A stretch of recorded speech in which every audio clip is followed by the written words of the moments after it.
got the word that the man of God is present. And so without further ado, Boston, help me to receive to this rostrum our beloved leader, the man of God on scene, the boldest, baddest black man, the Honorable Minister Louis Farrakhan. As I greet you in peace, Assalamu alaikum. All praises are due to Allah. Let's go, Boston, give it up. Let's go, Boston, give it up. Show your love. The Honorable Minister Louis Farrakhan. Takbir. Takbir. Takbir.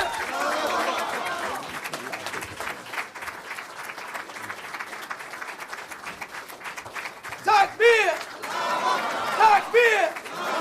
Takbir. Praise be to Allah.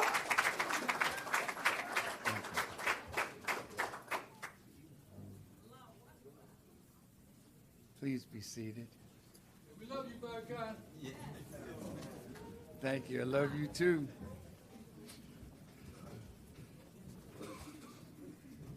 In the name of Allah, the Beneficent, the Merciful,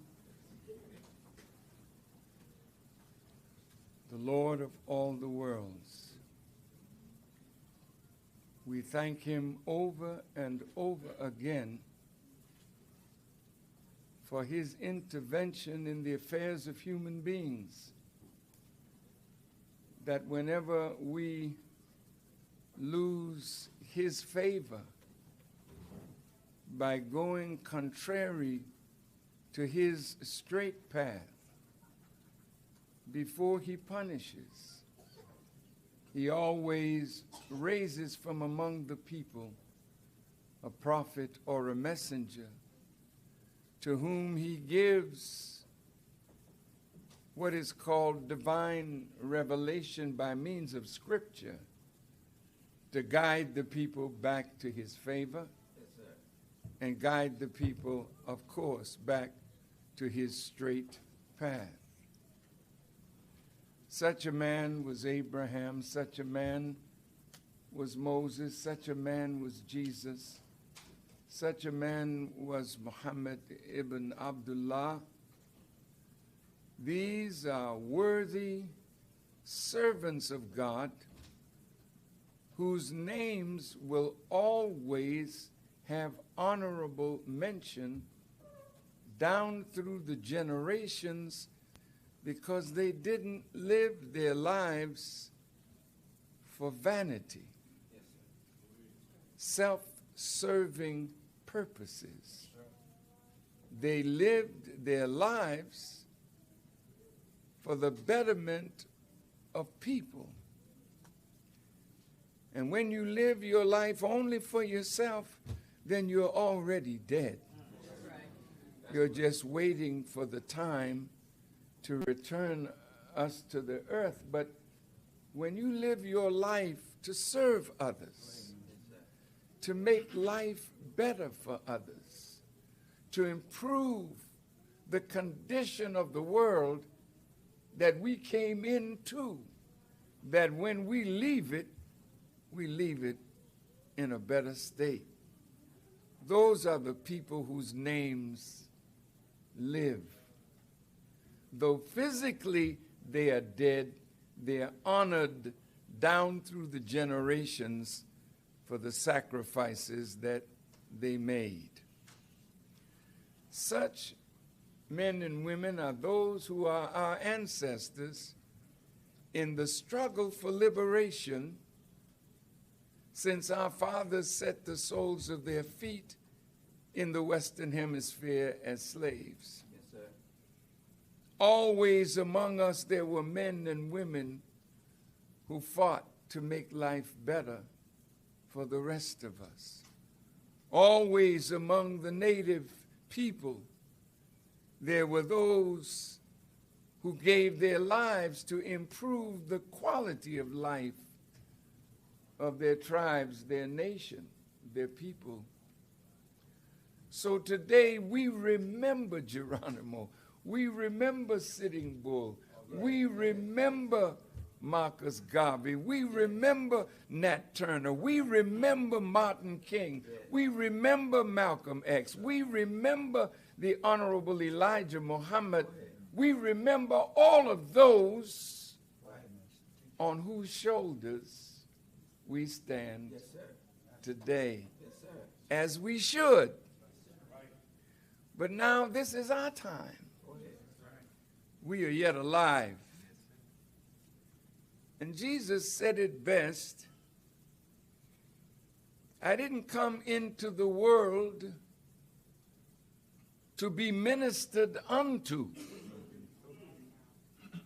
I came into the world to minister to others. So he said, he who would be chief among you, let him be your servant. The enemy tried to and was successful in destroying in us that quality of love that makes us desire to serve one another. Excuse me. The reason we're in the condition that we're in is because living under an enemy whose purpose was to render us an unthinking, uncaring people that would be perpetual slaves or servants to him and his people and his cause, to build his world. All right. While we never did that for ourselves. Right. And every time after slavery we built a town. In fact, we built 60 towns after slavery, but not one exists today because the enemy never wants to see the slave really free. So I'm honored to be here in Boston with my brother and minister,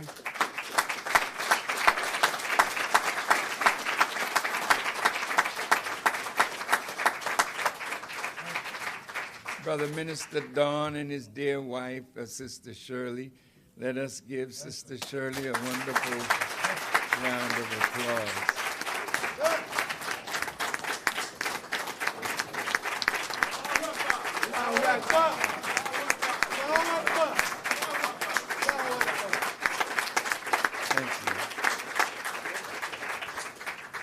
Because there wouldn't be a great Minister Don if there wasn't a great Sister Shirley. That's right.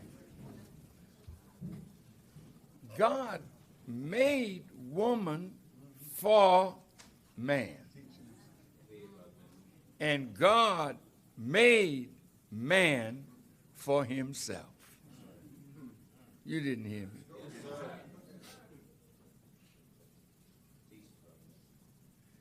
When God creates a creature, he gives it a nature that justifies its existence when it behaves as the Creator created it to be. You don't justify your existence by being other than who you are. You justify being here by learning and being yourself. Every creature that God created, he gives it an aim and a purpose that's not written in a book. It's written in the nature of that creature. You and I are the supreme creatures of God. Nothing greater than the Homo sapien or man. And whether you want to believe it or not, there would be no mankind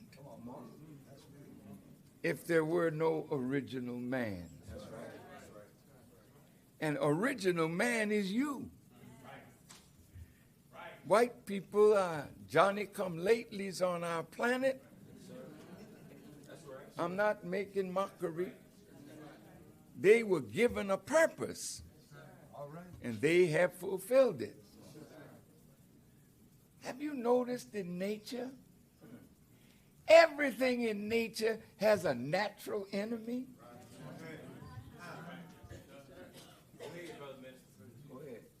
Do you like your little bird in the cage? Don't let it around the cat. As you love your bird, you know the cat is always scheming to get to the bird. The cat is always scheming to get to the mouse. And even though you may have a dog and a cat in your house, you would have to train them from little to accept each other.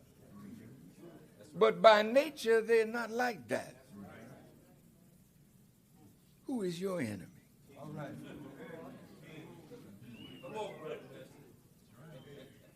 Who is the natural enemy of the original man? Think about it. If everything in nature has an enemy, God has one too. That's right. Who's the enemy of God? I didn't hear you. What? That's right. But God, aren't you the creator of everything? You mean you created an enemy for yourself? What's the yin and the yang in the human being?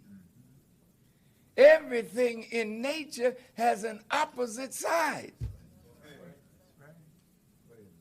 So the black man being the original man, you have a natural enemy.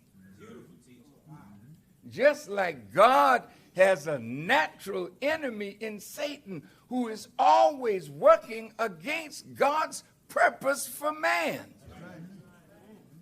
Can I give you a picture from the Holy Quran? Yes, sir. Did you know sometimes that God and Satan have talks together? It's like Ronald Reagan talking with Russia. And they tell you, well, the president is visiting Russia and meeting with Gorbachev or Putin, and you don't even get excited. Say, I wonder what they're talking about. All of them are looking for control, mastery of the planet.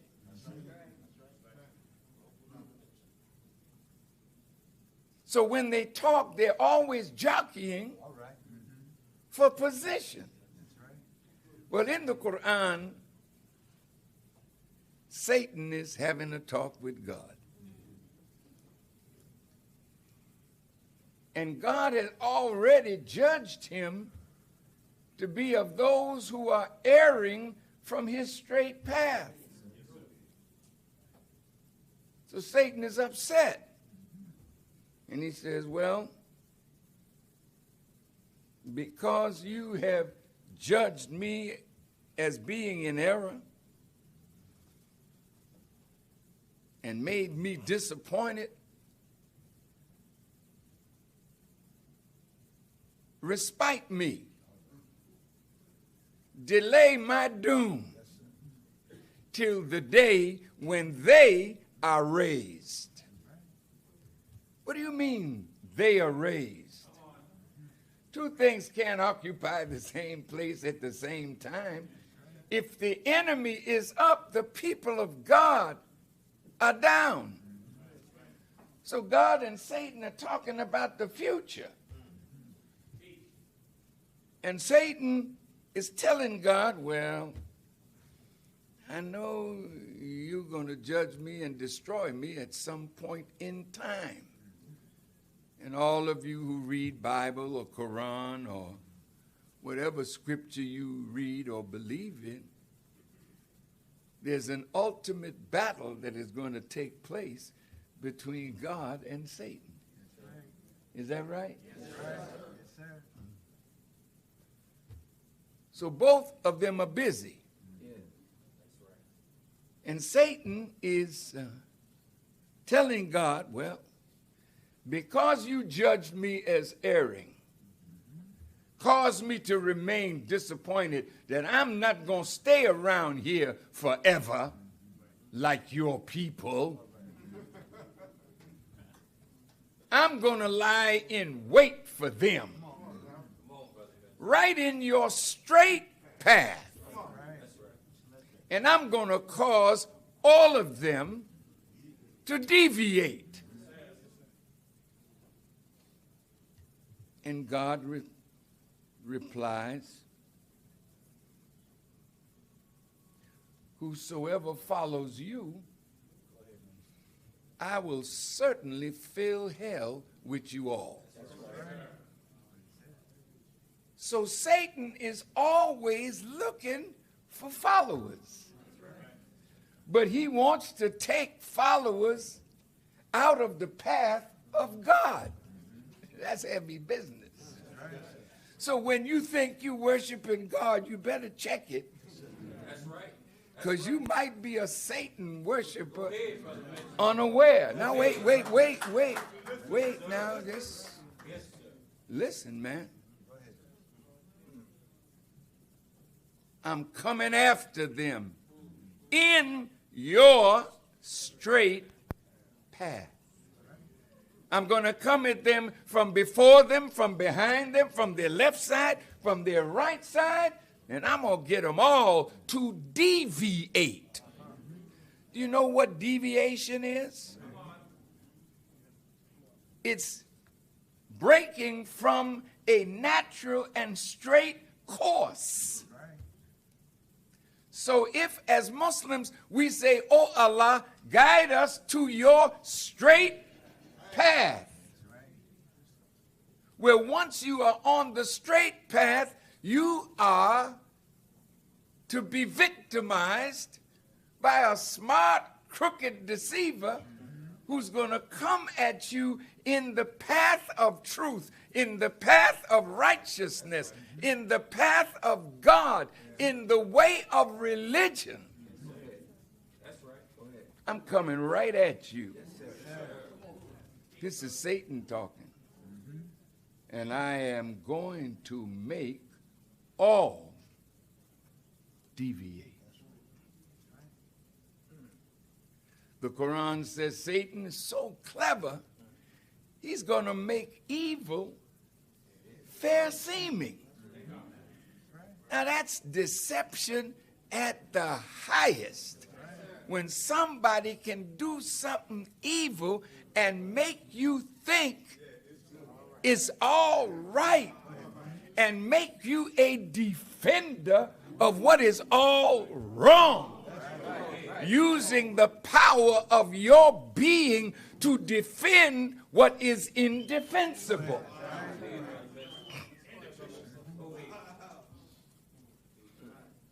This legal system is a mess.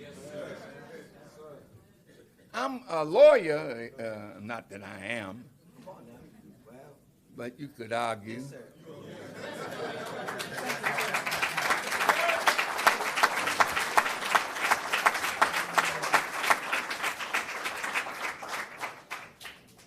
A lawyer that passes the bar is sworn to give an adequate defense to his client, whether the client is innocent or guilty.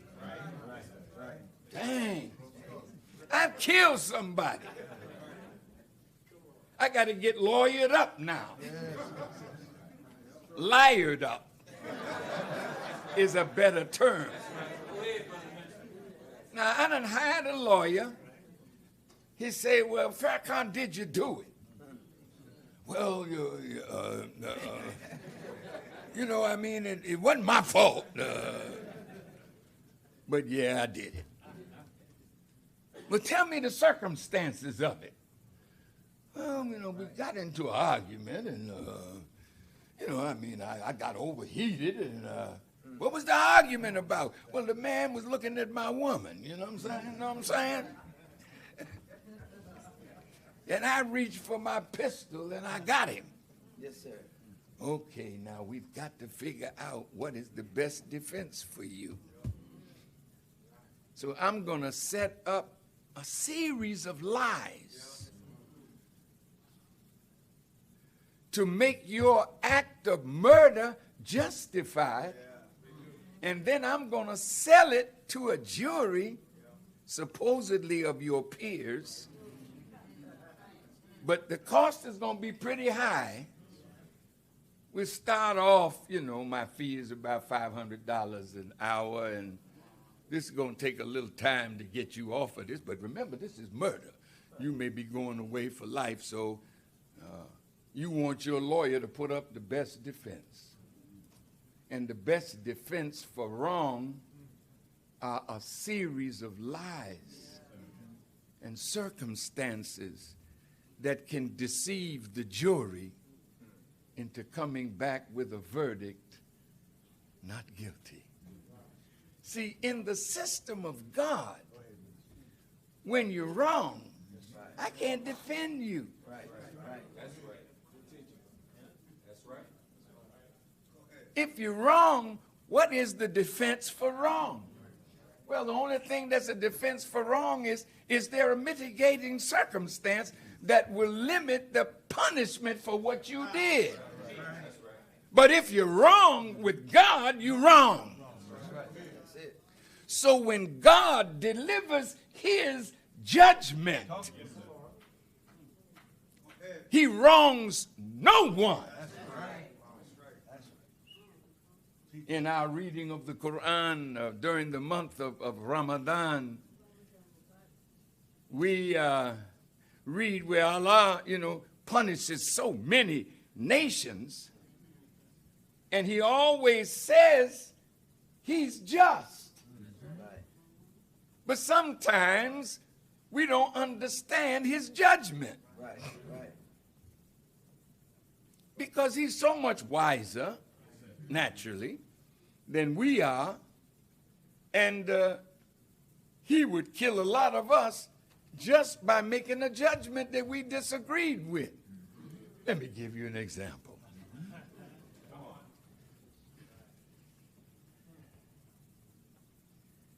3 men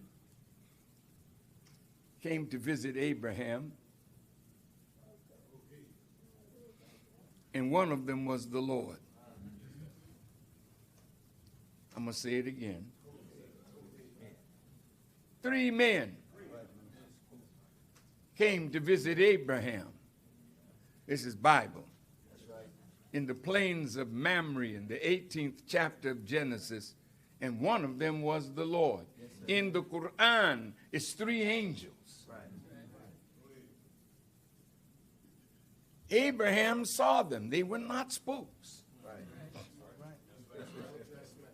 They weren't, they were transparent, all right. But they were frightening looking individuals because Abraham wanted to know their purpose, you know.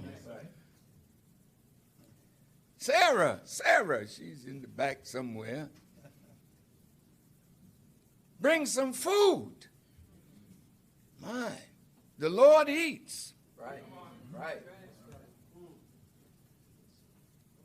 Bring something for the Lord to sit down. Come on now. He's a little tired from the journey. Yeah. So the foolish say, well, hell, this can't be God. He eats. Right. Well, what the heck do you think God should do if he's real?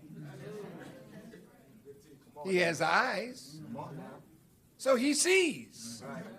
He has ears, so he hears. The Bible said his arm is not too short, that it cannot save. So he got arms. On his thigh was written a name.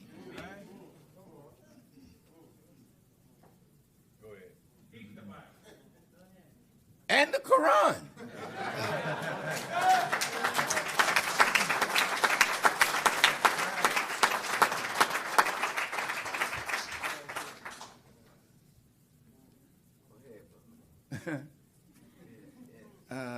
Abraham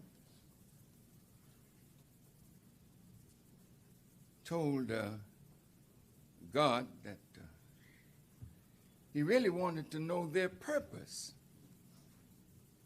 for this great visit.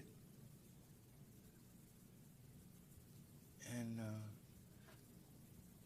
the angel spoke to Abraham and said, well, we have an assignment and we're on our way to Sodom and Gomorrah.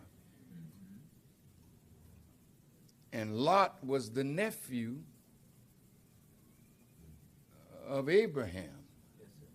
So he's informing the uncle of what they're about to do to Sodom and Gomorrah. Say, well, God is delivering a judgment now against Sodom. Now listen to God's judgment. First he says, what are you doing? Men coming to men with lust in their heart as they should a female. Then the God says, I abhor what you doing. Right. What do you mean abhor? He hates it. He hates to see a man kissing and having sex with another man. Now wait. I don't want you to take it personal. If that's what you're doing. I'm not against you. I'm just talking about Scripture and what God said he hates. That's all. Because God created man to have a natural attraction to the female. Now wait. He made you in such a way that your body attracts a man. That's how procreation begins, with attraction. Well, hell, if you got as many muscles and whatnot as a man, maybe he might want to find another man or something.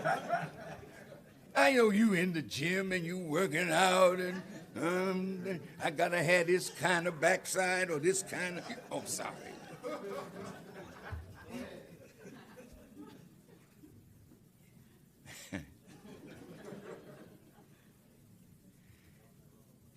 That's why there's always been another generation coming. Yes, sir. People live, people die, they procreate, and humanity continues over millions of years because of the nature of God and the way he set this up. And it don't fail. The woman is the natural complement to what's in the man. Come on, brother. Go ahead, black man. And the man is the natural complement of what's in a woman. Yes, sir. That's right. A woman, according to the Quran, Bible too,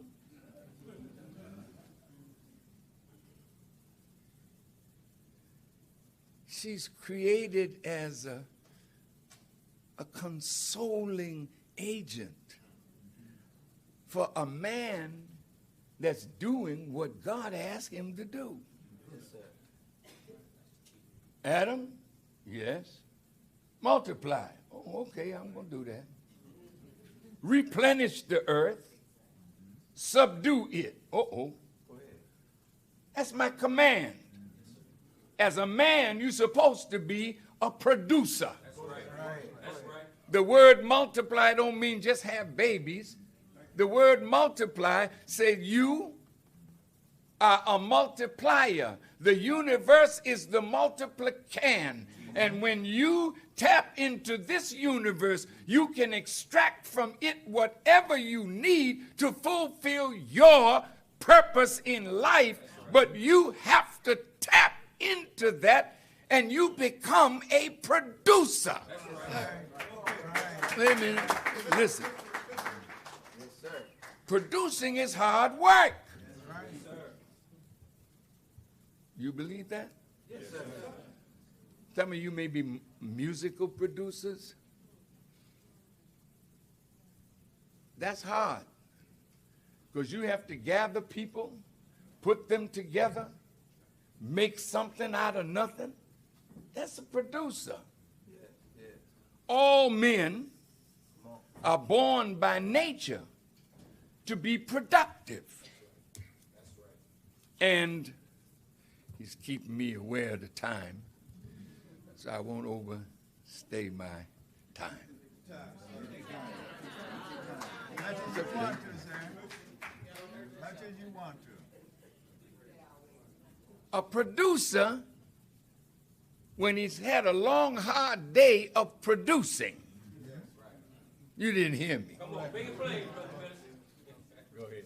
Not a long, hard day of doing nothing. That's right. That's right.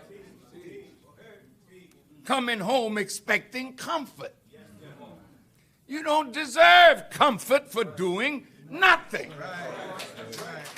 You didn't hear me. You're not working. You're not producing. You don't need a woman. That's right. Because now you're becoming a pimp. Right. Talk to us. That's hard language. Go ahead. I know you may not like it, but you can't disprove it. That's right. When you don't produce, you are living with a woman that is producing. You the little boy in the house then. And she don't need you for sex. Right. They make little toys for that.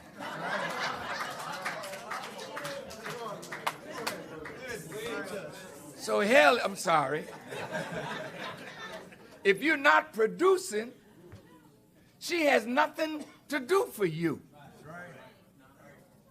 Baby, cook me a little meal. She's mad as all get out because who want to cook for somebody that's going to eat but won't work? That's right. That's right. See, the white man have us all upset with each other because the man don't have a job, and the white man see to that.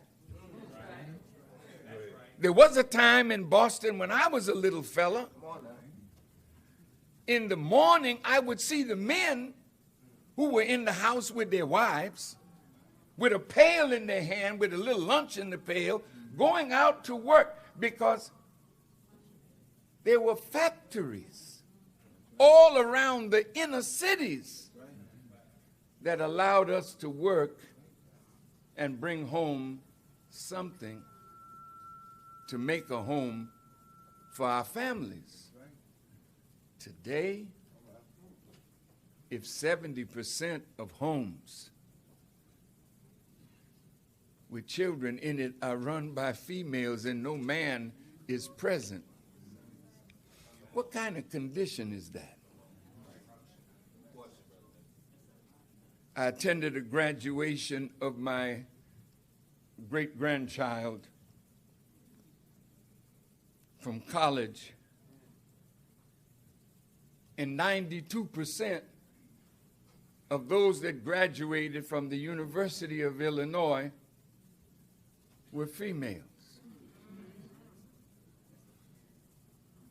Women wanted to be engineers. Women wanted to be doctors. Women wanted to be lawyers. Women reaching for the heights in this world.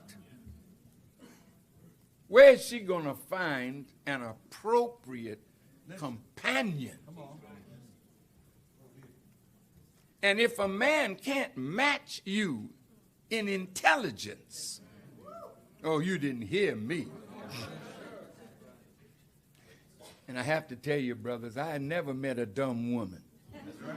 That's right. That's right. When it comes to man. That's right. Women are very cagey and smart and wise when it comes to dealing with men. And that's why men seem to have it, want it simple, fall in love with another man who don't make natural demands on you. But if you're going to fall in love with a woman, brother, we're going to have to bring it. That's right. I mean, at first it might be easy, smiling. Good morning, sweetheart. She bypassed the bad breath and all of that. Give you a little something to eat. And maybe even comfort and console you with what God has given her as a consoling feature of her being.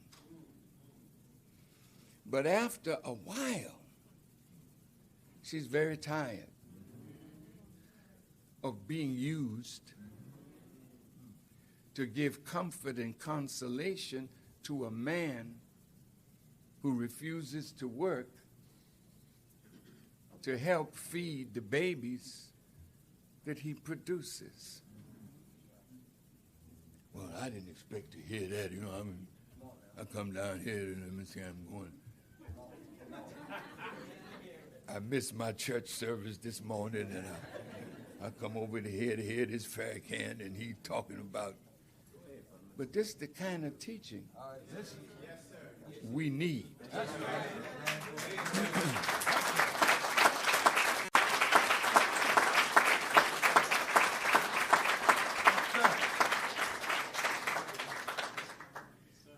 Because if a man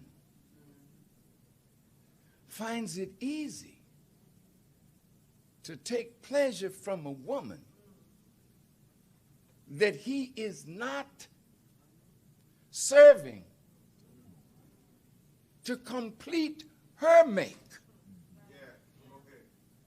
then that man is a cheater.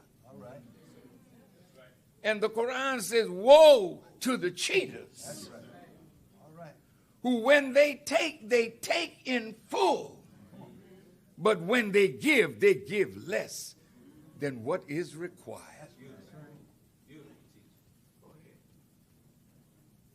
Somebody has interfered with the natural way that God wanted us to relate to each other. He never made us to be enemies. Women enemy of man, man enemy of woman. But there is a natural enemy. Now, let's tie this up.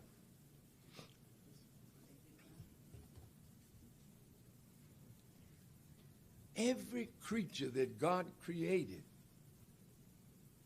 the first thing that must happen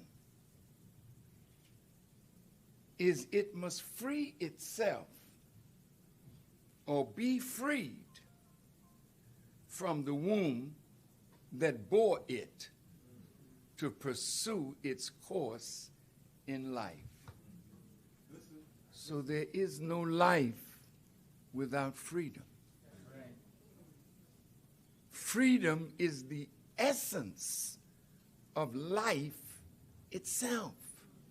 Because the creature that is freed from the womb now has a chance to justify its existence by being what God created it to be. Then that creature that justifies its existence is equal. Though it be a bird, though it be a flea, though it be a fly, though it be a butterfly, though it be a lion or a tiger, it's equal to the sun that gives life to all. Because the sun is doing what God created it to do. And the bee and the ant is doing what God created it to do. But somebody came among us. That's right. There's a new world opening up called the New World, the Western world. White folk came out of Europe after being confined there for nearly 1,000 years. And they discovered,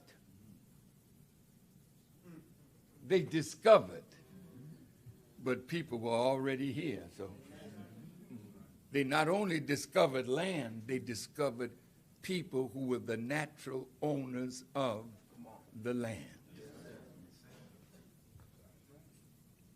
In order for them to be on this land, they had to get rid of the natural owner of the land. It's my native family. So there's always been a conspiracy against the original people of anywhere in the earth where they went, because they were not natural in any part of our planet. That's right. That's right.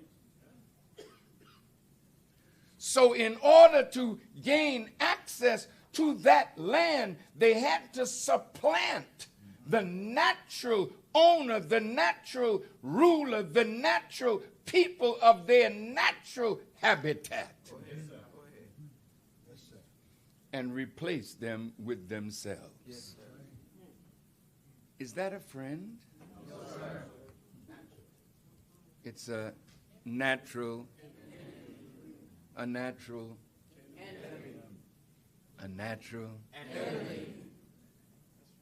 Only an enemy of God would deprive another human being of what God intended for that human being to have.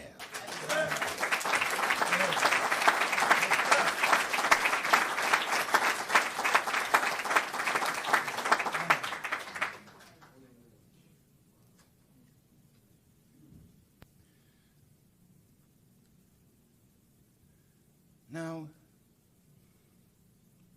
we are above the beasts of the field. We are human beings.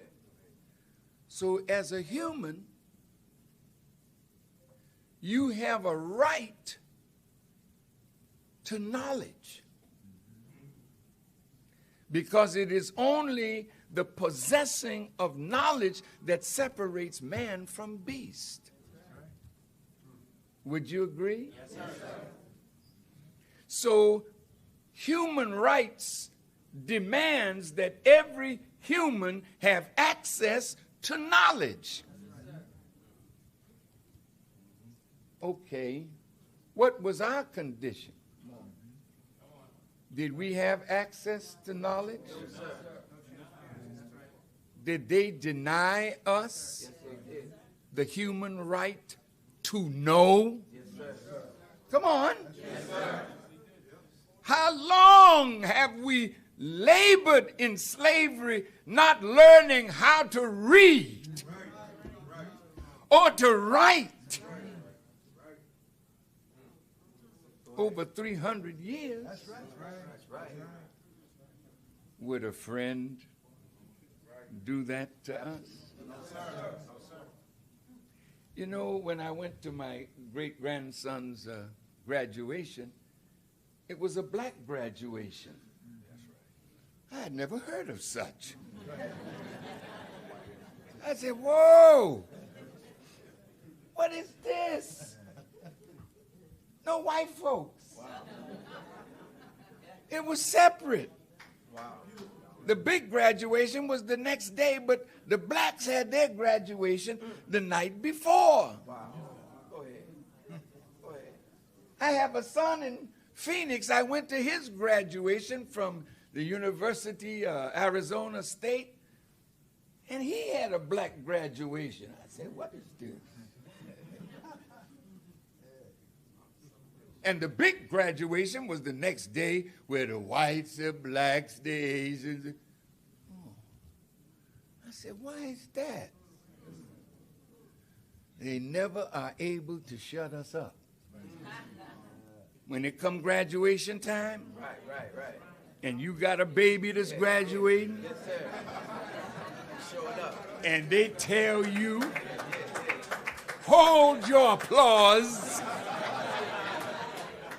until everybody is finished. What do you say? You may be listening to white folks telling you that, but when that baby of yours walk across that stage, we start hollering. The child go to acting up.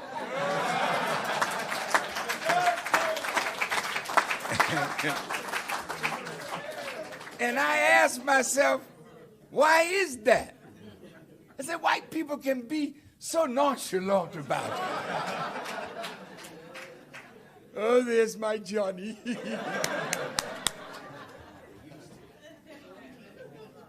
Not us. Why is that? When I was living in Boston, I went in the 7th grade to Boston Public Latin School. And when we opened the book on Boston Public Latin, it's the oldest school in America. In 1635, Harvard was the next year, 1636. What were you doing in 1635? We were chopping cotton, baby. We were picking tobacco.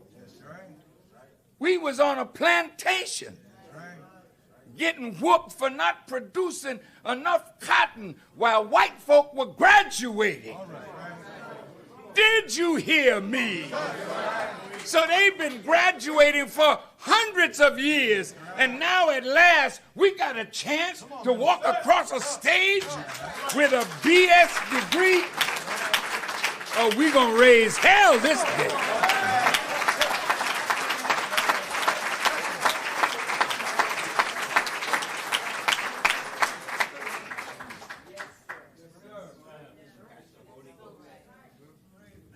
We're happy because somebody in our family finally made it across the stage.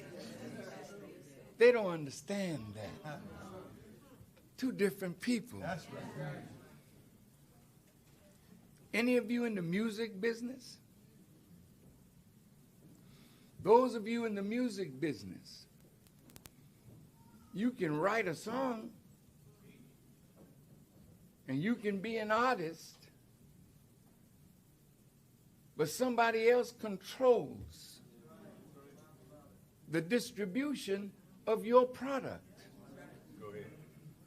You don't own the radio station, so you got to either pay some money to your own brother who is a DJ to play your song. There's no more record companies, not record companies, but record stores. Very few. And when I was in the music business, I had song that was on the Calypso hit parade, but it was the man that signed me to the label that determined what kind of royalties I got. I didn't see his books. That was not my business. Nigga sing. Nigga dance. And I'll tell you what you made.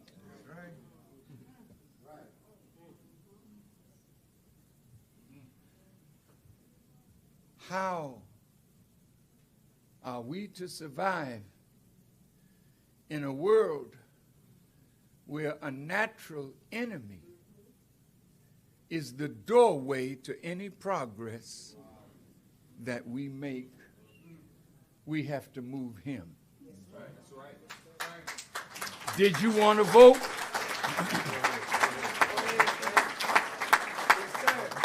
Did you deserve the right to vote?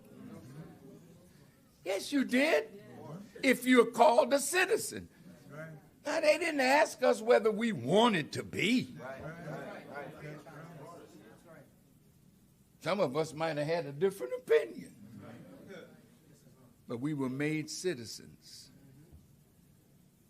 And the 13th, 14th, and 15th Amendments of the Constitution guaranteed us citizenship and protection and all of that. And that was a trick. Would a friend trick you like that? No, sir.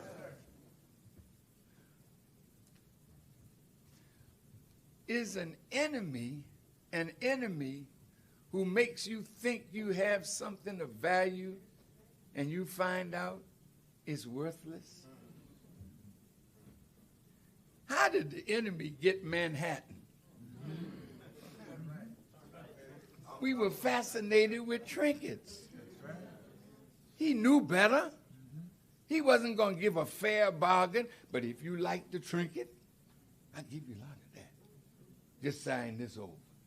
Well, they were going to take it anyway. That's a friend? No. Do you have a hunger and a thirst to know God? Yes, sir. A hunger and a thirst for someone to treat you right? Yes, sir. So the master was a Christian, while Kunta Kinte, he was a Muslim. Right. I went to the village of Jufre, Yes, sir. where my brother who wrote Roots, Alex Haley,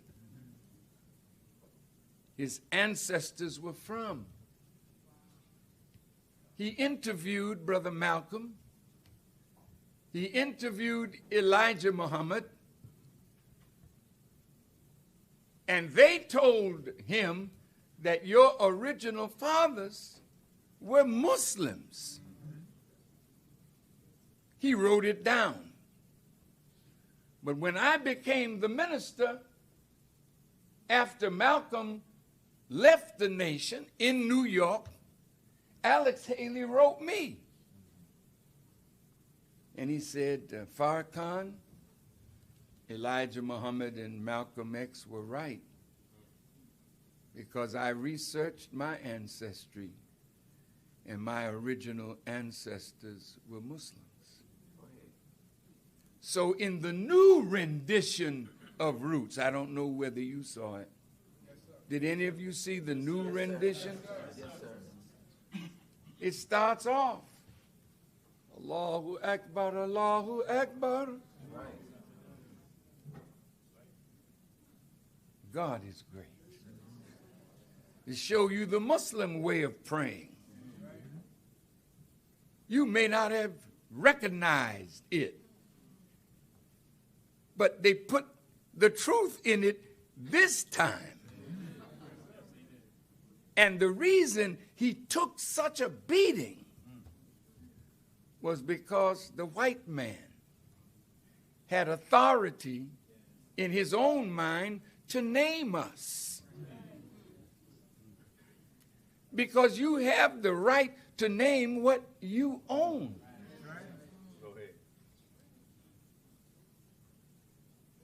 He said, my name is Kunta Kinte. Lash him. Like Ali when he was whooping Yes, sir. those that refused to call him by his Muslim name. He said, what's my name? And he whooped him some. And after he whooped him some, he asked him again, what's my name? And if they didn't say it, he whooped him some more. Well, that's exactly what the white folk did to Kunta Kinte.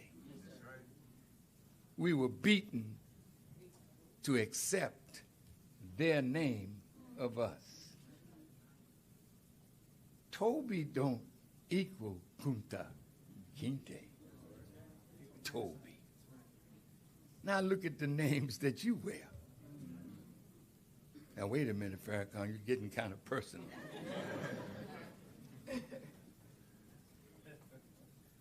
Bring it home.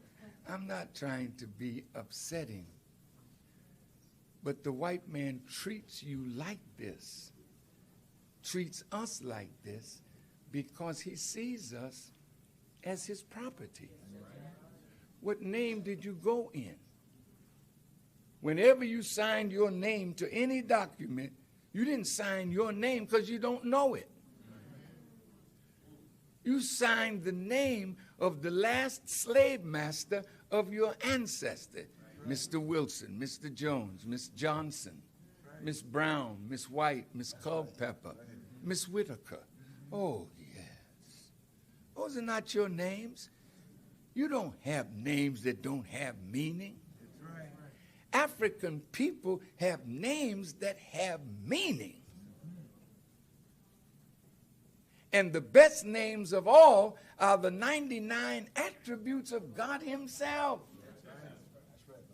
So when Ali accepted the name from the Honorable Elijah Muhammad Ali, that's what launched him throughout the world. Because the most popular name in the world among people of color is Muhammad. But of course in the Western world it's John.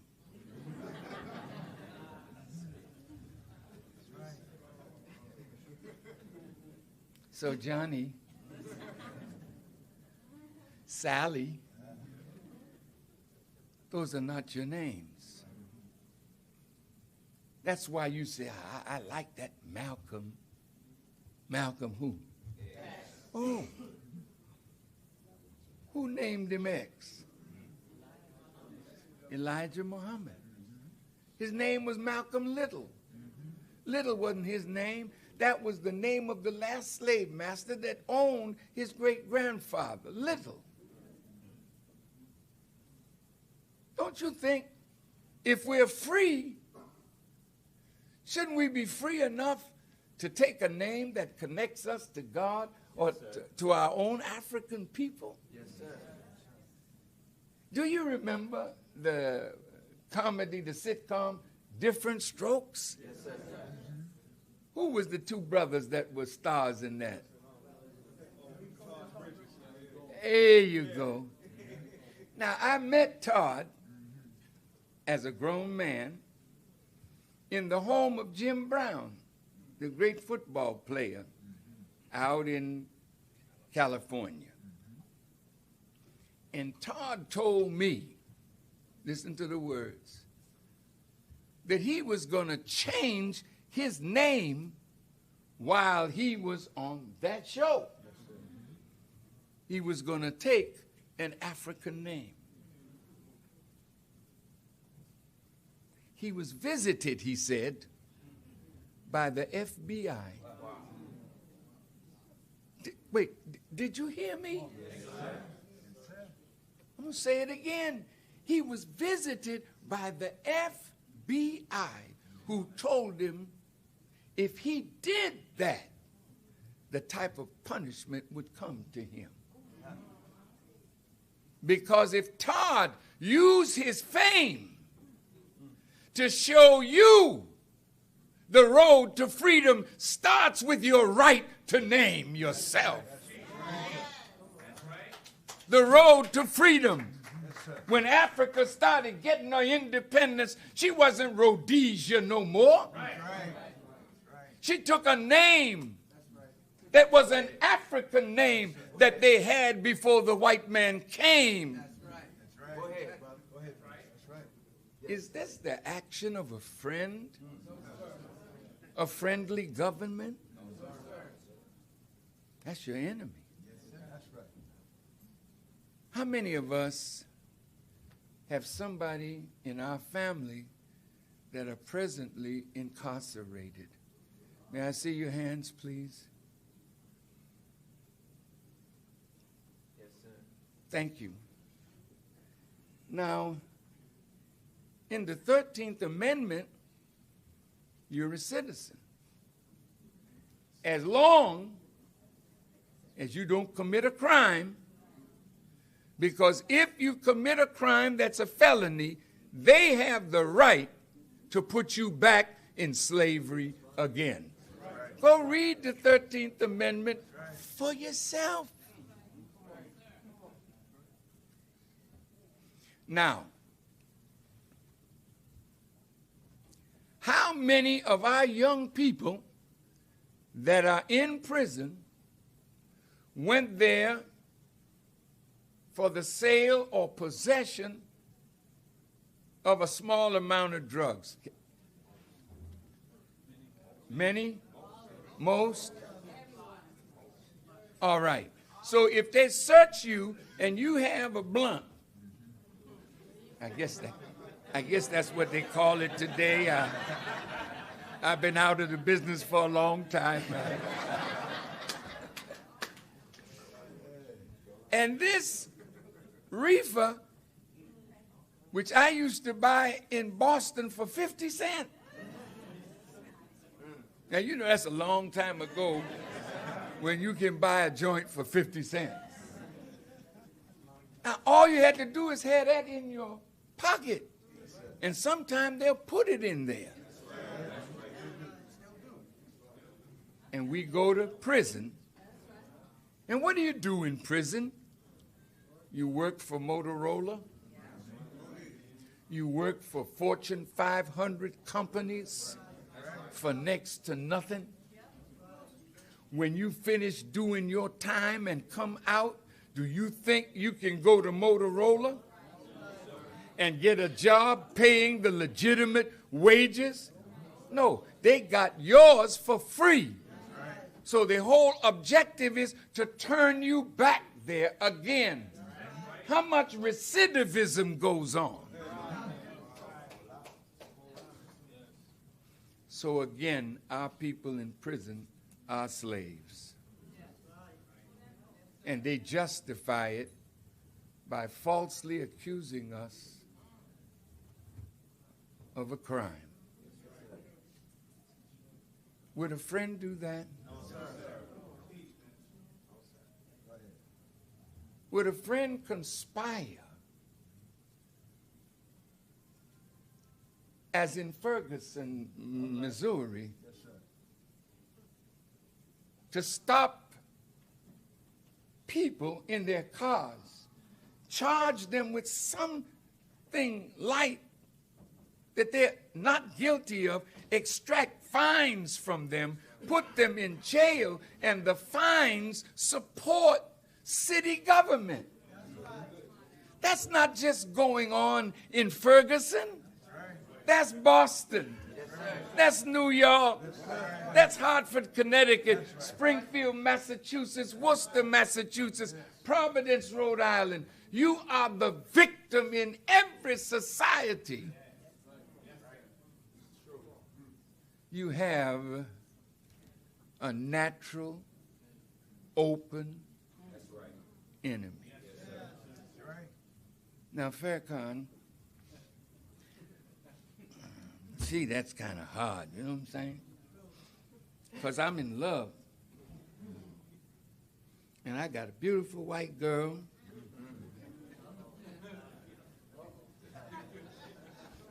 And she really loves me.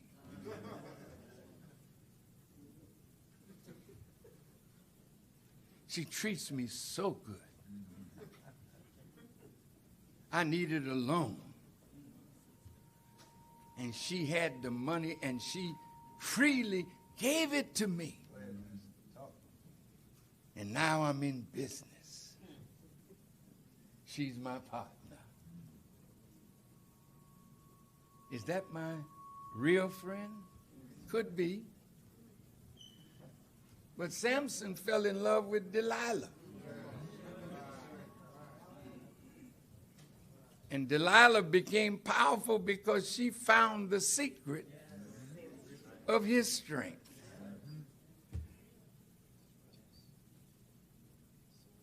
The white woman could be your friend. I'm not saying she is or isn't. But when you don't have the knowledge of yourself and you don't have the knowledge of them, you don't have a proper yardstick to measure a friend or an enemy, because you have chosen your enemies as your friends.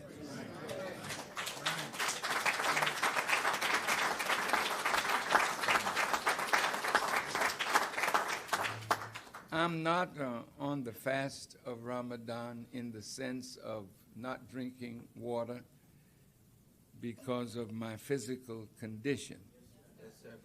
And my mouth is a little dry, and I would like to take a sip of water, but I will not do it in the presence of those who are fasting unless I get your permission.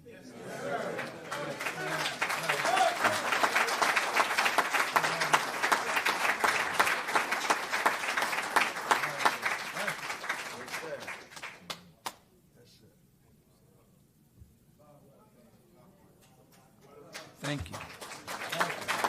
Now, brothers and sisters, I want to close this lecture. You are doing things that the enemy has made fair seeming. Your nature teaches you right from wrong. It is not right that we should condone what God condemns.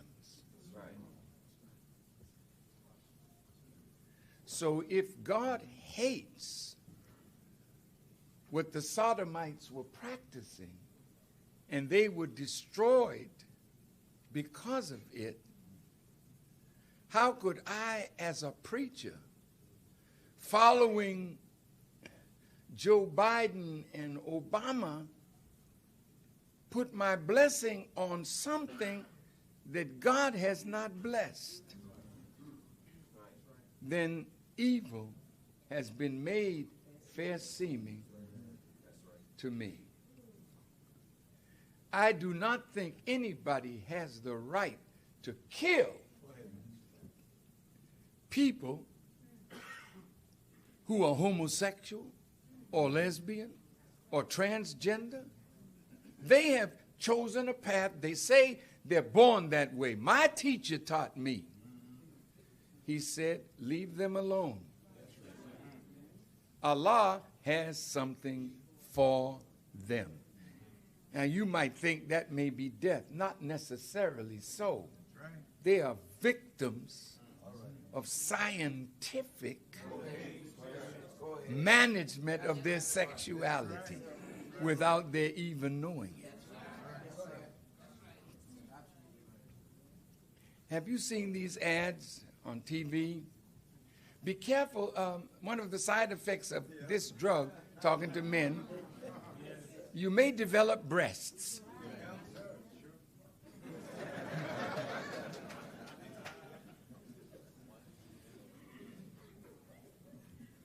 One of the side effects of this drug is it gives you suicidal thoughts. So you don't know whether to keep with your disease or take what they're giving you as a cure. All of it is chemistry. And the enemy is a master scientist of chemistry. So you're looking at how you eat. You don't know what's in your food.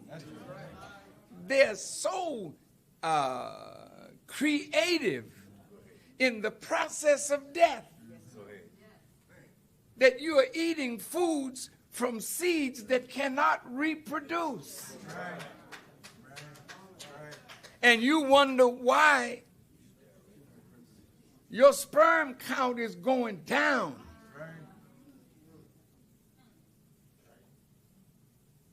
You wonder why, as a young person, you have an erectile dysfunction. But here's a chemical. Take this Cialis, and of course, if it lasts longer than 4 hours, check. Because you're a 5-minute man, so if and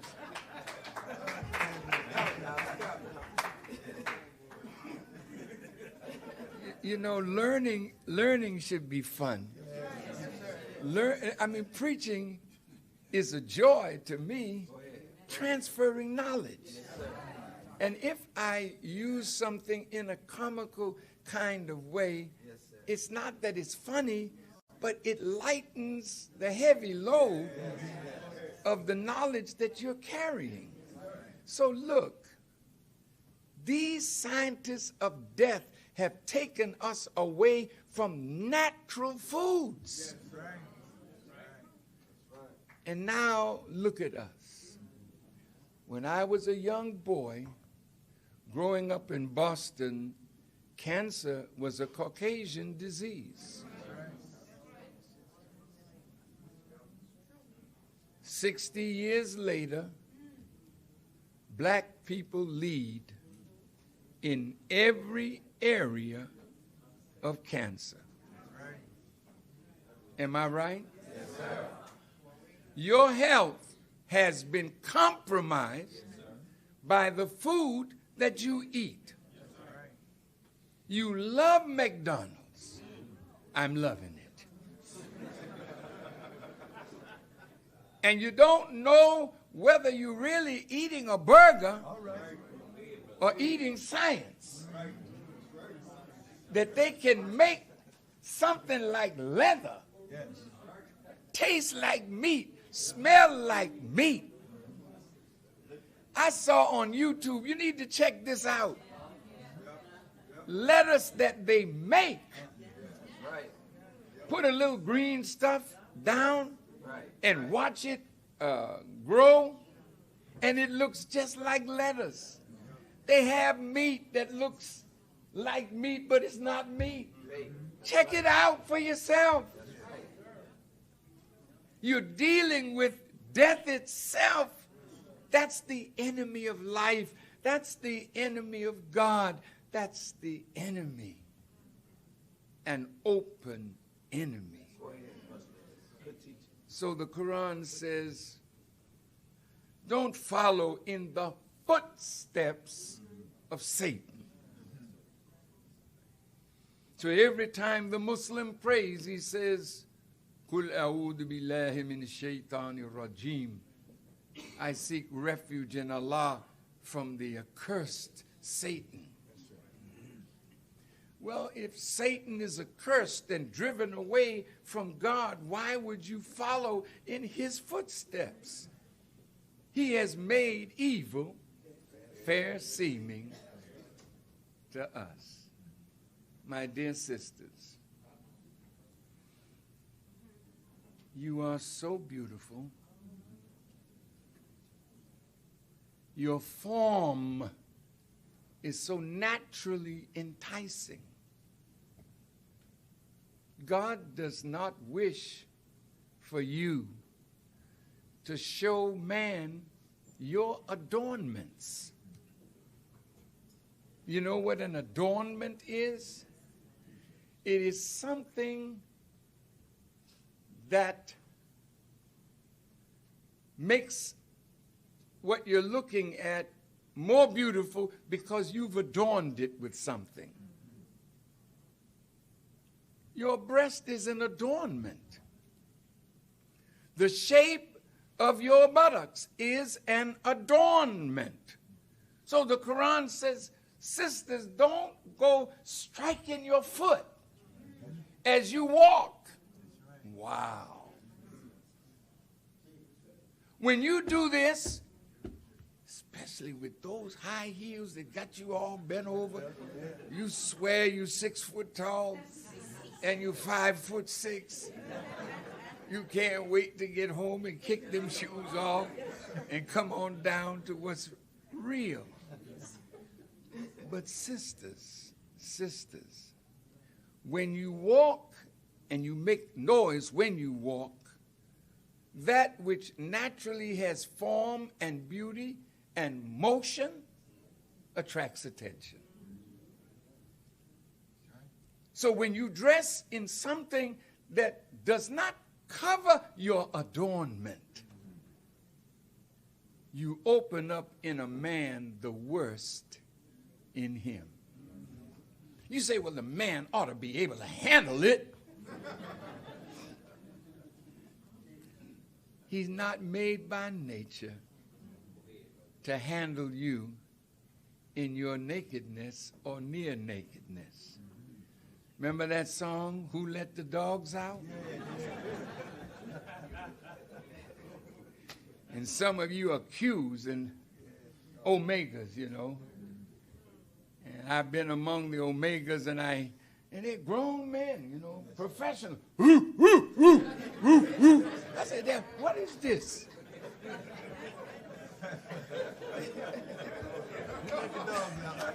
Who let the dogs out? And sister, I have to tell you, anytime with your fine self that you uncover, you will discover the dog in a man. That man could be your father. That man could be your uncle or your brother or your grandfather. I have not met too many women that have not been abused in this life by some man whom they considered trustworthy. And when a woman is abused by a man that they trusted, they have a natural disinclination to trust a man again. For in their eyes, if a father will molest his daughter because of her magnificent beauty, her innocence, her real love and devotion to that father, and he doesn't understand how to handle the love and devotion of a daughter,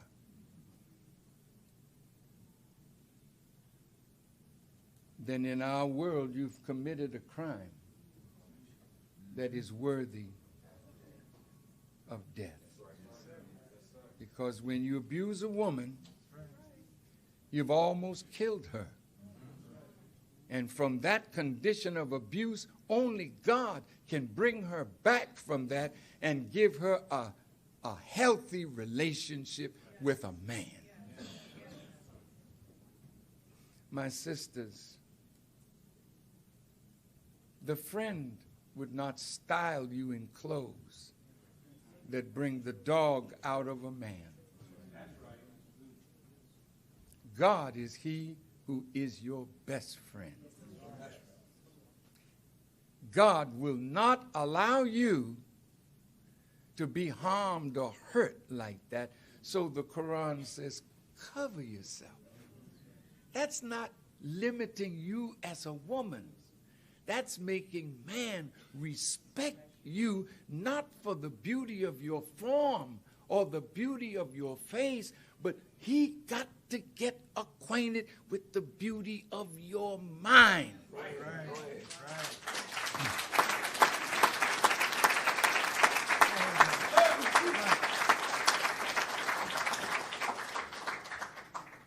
The last thing I wanted to say is the first thing I told Don I wanted to talk about was what is the role of the mosque going forward? Yes, sir. That's right. Let's talk about it. We are in a colonized state of existence. The black community is not a community. It's a colony. Go downtown and look at Chinatown. The Chinese control every aspect of what goes on in their part of town. They're separate and they're happy. You don't see them picketing. They ain't treating me right because I'm a yellow man. They treating themselves right as a yellow man and making a way for themselves, and they're smarter now than the white man. So they happy. You see police in Chinatown, but they look like the people they're policing. And if a white man is in there, he's serving and protecting. But in the black community, the police are not there to serve and protect. but to make sure that the savagery of our community does not spill out and upset the white community and the business community. Right. Right. We are a colony like the original colonies in the United States that were tied to a wicked king. Yes, sir. That's right. And here we are in a colonial status tied to downtown. Any pastors in the house, you always respond when the mayor calls. Right, right, right. Right. And the mayor calls Right. because you are the controlling agent Come on now. in the colony Come on. of those who are colonized. Yes, sir. That's not an enviable position to be in a time of the awakening of the masses. That's right. I'm not trying to upset you. I want you to see Go ahead. that we are a colony. Go ahead. So whenever the white man wants to put something over the city fathers, they call the preachers. That's right. That's what they do. That's right. And they call those of you who are aldermen or councilmen or politicians. You're in their system, but you don't know how to make their system work for your constituents. Right, right. Because your constituents are not really yours. That's right. They are a part of the colony of the colonial master. You send your children to school. What kind of education are your children getting? They're getting a colonial education. So when you get your education, you come out, you're not trying to do something for yourself. You're trying to find a white person that will give you a job. All right. Now, I'm not against our women looking beautiful with extensions.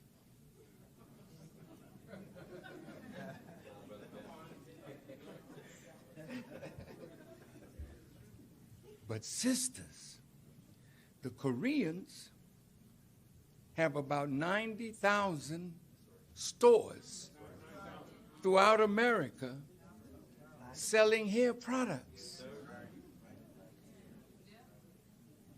And you will find they're all in the black community because white folk don't need extensions. They do this all the time. And you about to break your neck trying.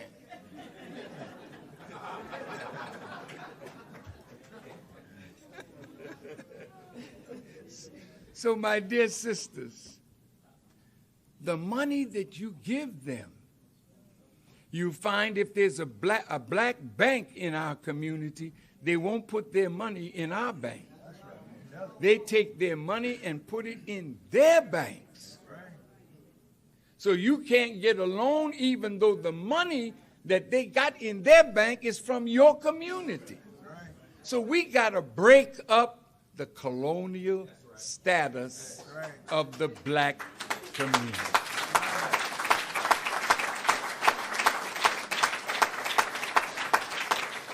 I leave you with this.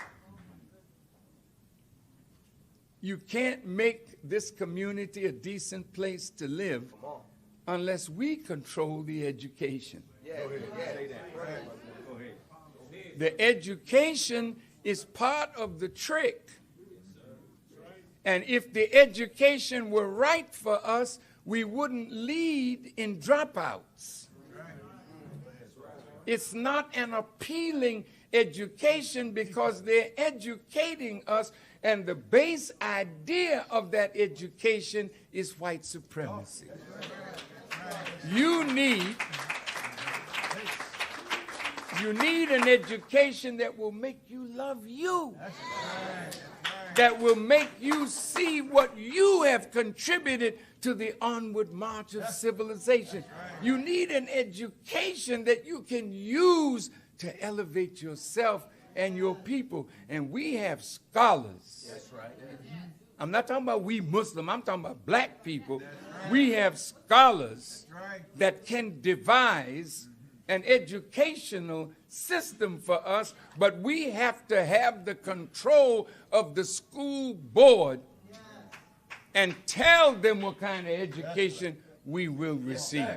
Yes, sir. Then every school in our community should be ours. That's right. That's right. And then we should dot the landscape with businesses Yes. that we put up. Yes. There's a lot of abandoned buildings in our community sitting around doing nothing. But we should take those buildings Yes. or buy them and then with a little money rehab them. Take our young men that don't have a trade and take the tradespeople and make our young people their apprentices and let them learn how to rehabilitate these buildings and then sell the buildings and build your own treasury to own the community where you live. And the reason now that in Grove Hall they're moving us out, because you didn't own it. And if you did own it, they gave you a price that you couldn't refuse. And they moved you out. Wherever we live, we should make it ours. That's right. The 10,000 fearless, Yes, sir. Yes. we have to be the ones to stand in between the guns and the gangs. These are not bad youth. They're youth that have never been given a proper education and guidance and opportunity to make a better life. That's not for white people to do. That's for you and I to do. And I don't see any government being angry with us for wanting to take control of where we live. Go ahead. And if the government is angry with us for trying to control and own where we live, they have manifested as the enemy, and that demands complete separation in a state or territory of our own. Thank you for listening, and may Allah bless you. Assalamu alaikum.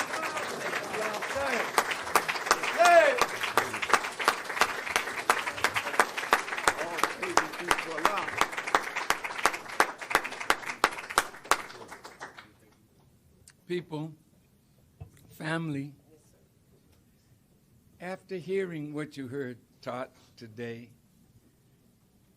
do you believe that what you heard taught is the truth and is good for us?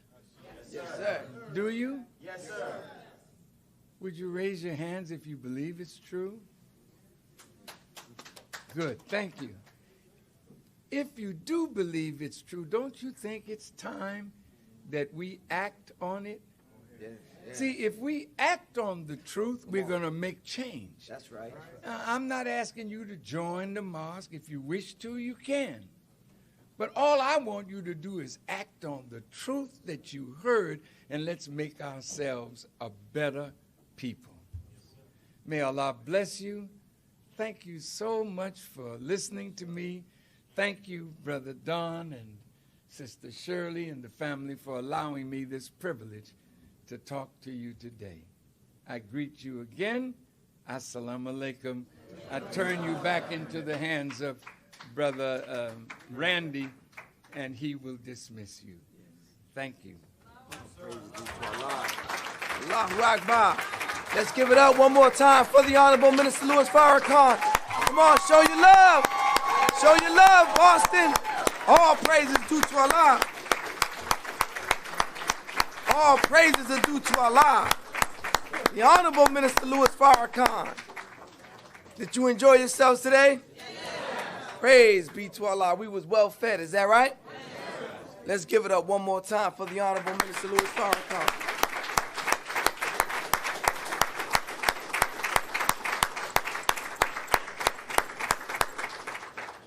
Well, we received our marching orders, and so let's move out. If you may be seated, we're going to go over a few brief announcements, and then we're going to close out with prayer. Again, we want to thank all those that are listening live. We have listeners right now in Hawaii, Honduras, Ethiopia, Alaska, Canada, Mexico, France, Germany, Ireland, the UK, Portugal, the US, the Netherlands, and England, all over the world listening to the Honorable Minister Louis Farrakhan. Let's give them a warm round of applause. All praises be to Allah. All praises be to Allah. This is going out through the world, through our broadcast here, that you can catch and you can listen to the Honorable Minister Louis Farrakhan on farrakhanspeaks.com. You can continue to listen to the Honorable Minister Louis Farrakhan. Now, brothers and sisters, again, we would like for you to continue to come out. You know, over 25 years ago, I made my first visit to the mosque, and it was on a day like this, where I heard that the Honorable Minister Louis Farrakhan was in town. And I just wanted to come to see him because I was listening on the radio and he was here live. I wanted to see him. And when I came, it was just like this. And I had a beautiful time, just like you had a beautiful time today. Did you have a beautiful time today? Beautiful. Is that right? Praise be to Allah. I wanted to know if the mosque was as good when he wasn't here. I want to know, would I come and find the same spirit of brotherhood and sisterhood and get that knowledge and that spirit that says love our people and do for self. So I came back the following week, and I'm still here 25 years later. All praises be to Allah. And so I would encourage you, if you like what you heard today, as I was saying in the opening, Minister Farrakhan is not an entertainer.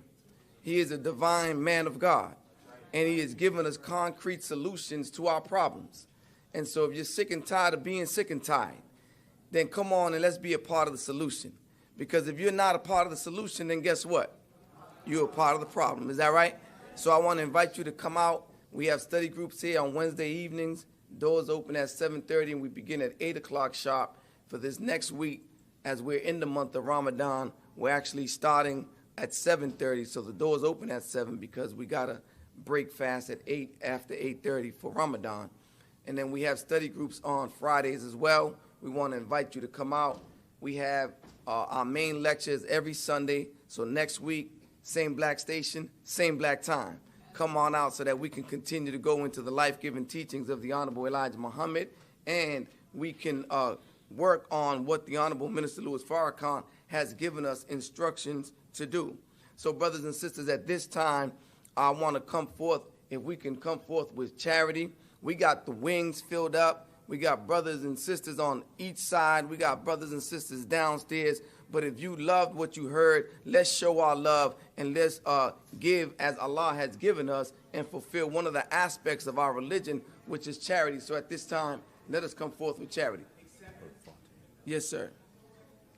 Praise be to Allah. Right up here, brother.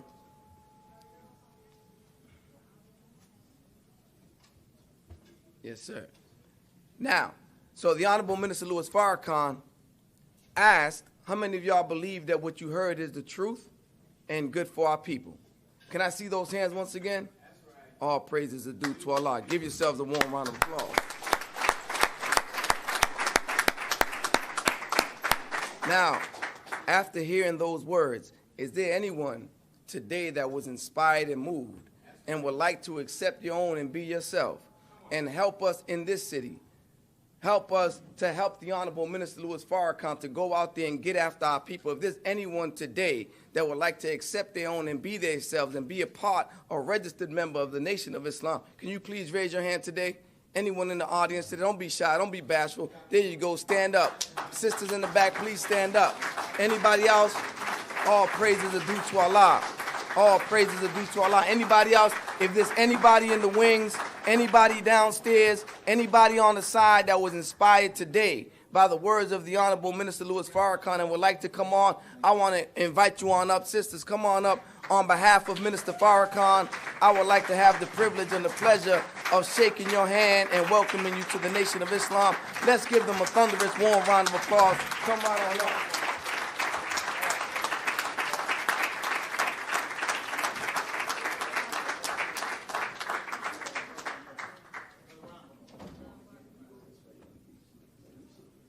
Brothers and sisters, let's give him a round of applause. All praise is due to Allah for the Most Honorable Elijah Muhammad and the Honorable Minister Louis Farrakhan. Anyone else would like to accept the life-giving teachings of the Most Honorable Elijah Muhammad? Don't be bashful. Come on up. This is our day. This is our time. This is the time to rise, black men and women.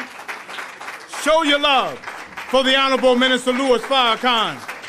Come on up and shake the hand of one of the student ministers of the Honorable Minister Louis Farrakhan to show that it's a new day in the old town. We are about to rise and make a difference in the lives of our people. One more time, give him a round of applause. All praises due to Allah. Anyone else? Going once, going twice.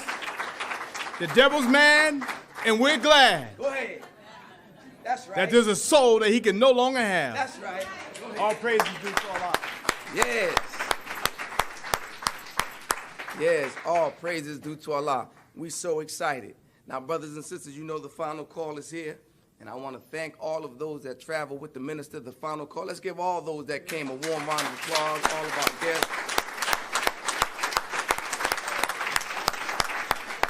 Praise be to Allah. Brother Let's give hard-working Brother Fontaine from Chicago a round of applause. Yes, sir.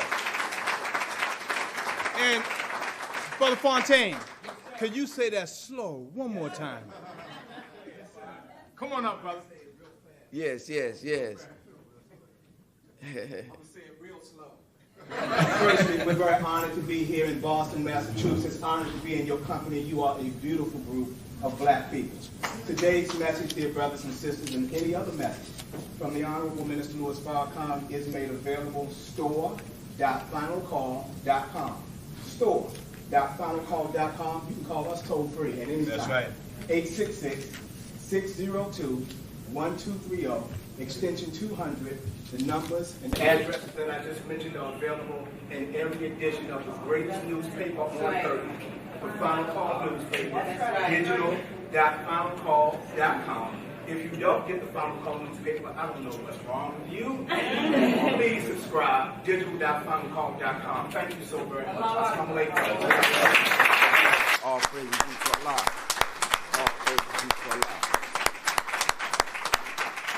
Praise be to Allah. Well, with that said, brothers and sisters, we were well fed. Is that right? Yes, right. At this time, we're going to close out, so I'm going to call Brother Student Minister Rodney Muhammad up to close us out with prayer. Let's bring him on with a warm round of applause. Assalamu alaikum. Assalamu alaikum. Just before we have prayer, we have Minister Don Muhammad here, student minister. Yes, let's give him a round of applause. He's not only...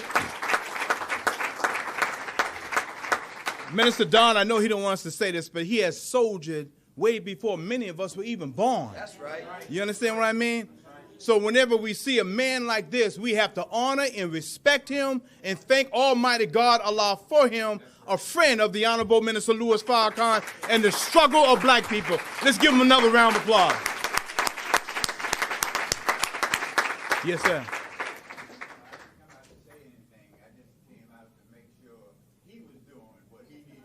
You would hear what you're supposed to hear. Yes, sir. So I try and help the Honorable Minister Louis Farrakhan. Yes, sir. That's a soldier in the army of the Lord. Is that right? And before we have prayer, I want to recognize Reverend Moore. Can you turn around? This man knew Minister Farrakhan at a young age. That's right. As a matter of fact, can I see that right quick? I was at his wedding. He was at his wedding. He's 90... 95. 95.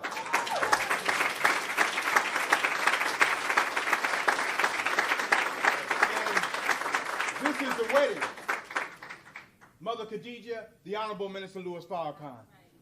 This brother, I know him. He has a sharp mind at 95 years old. And he's still kicking. You understand? Let's give him another round of applause. Thank you so much for gracing us with your presence. Now, brothers and sisters, if we can please be so kind to bow our heads and close our eyes and just follow me silently in your own special way, close in prayer. In the name of Allah, the Beneficent, the Merciful, all praise is due to Allah, the Lord of the worlds, the Beneficent, the Merciful, sole master of this day of judgment in which we now live. Thee alone do I serve, and thee alone do I beseech for thy help. O Allah, guide me along the right path, the path of those upon whom thou hast bestowed thy favors, and not the path of those upon whom thy wrath is brought down, nor of those who go astray after they had heard thy teachings. Say he, Allah is one God. Allah is he upon whom nothing is independent, but upon whom we all depend. He begets, nor is he begotten, and there is none like him. And I bear witness that none deserves to be served or worshipped besides Allah, who appeared in the person of Master Fard Muhammad. And I bear witness that the Honorable Elijah Muhammad is indeed thy last and most surely greatest apostle and exalted Christ. And I further bear witness that the Honorable Minister Louis Farrakhan is indeed thy national representative. Let us all say, amen. Amen. Brothers and sisters, wherever you go in peace. If you are attacked, you fight in the name of Almighty God, Allah, and you will be victorious. With that, we greet you with your black smiling faces and the greeting words of peace. And brothers, hug your brothers. Sister, hug your sisters. And husbands, hug your wives, and vice versa. And let's go into the world and let's raise Boston up for the Honorable Minister Louis Farrakhan and Minister Don Muhammad, the Nation of Islam. As I greet you in peace, Assalamu alaikum. You are dismissed.